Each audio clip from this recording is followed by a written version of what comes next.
Analogue paneer ગુજરાતમાં પ્રતિબંધ મુકાયા બાદ સુરત મનપા એક્શનમાં આવ્યું છે. ગોડ્ડો રોડ ઉપર આવેલી ચીઝ અને પનીરના ગોડાઉન પર રેડ કરી તપાસ દરમિયાન ત્યાંથી 40થી વધુ કિલો એનાલોગ પનીર ચીઝનો જથ્થો કબજે કરી સીઝ કરવામાં આવ્યો. અધિકારીઓએ સ્પષ્ટ કર્યું છે કે હવે ગુજરાત અને સુરતમાં એનાલોગ ચીઝ પનીરનું વેચાણ થઈ શકશે નહીં. ગેરકાયદેસર સંગ્રહ અને વેચાણ કરનારાઓ સામે કાયદેસરની કાર્યવાહી કરવામાં આવશે. મારું નામ નિધિ મકવાણા, હું સેફ્ટી ઓફિસર સુરત મહાનગરપાલિકા. આજે આ કઈ જગ્યા ઉપર છો અને કઈ રીતે તમે ચેકિંગ કરો?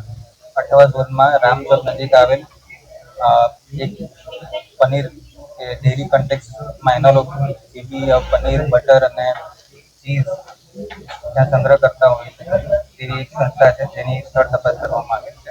સરકાર તરફથી તમને શું એકલ મદ્રાસથી ડેરી કન્ટેક્સમાં એનાલોગ ખાદ્ય પદાર્થોનો ઉપયોગ ટાળવાની જેવી સૂચના સરકાર તરફથી આપવામાં આવેલ છે. એનું પાલન કરવા માટે જેથી ખાદ્ય પદાર્થો છે જે એનાલોગ છે એ બધાનો નાશ કરવાની કામગીરી કરી. કઈ રીતે હવે તમે લઈ જશો, કઈ રીતે નાશ કરશો,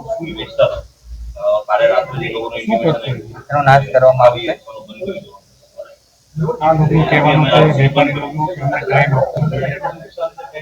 એમાં સરકાર સાહેબની જે રીતનો આદેશ મળશે એ પ્રમાણે આગળ કાર્યવાહી કરવામાં આવશે.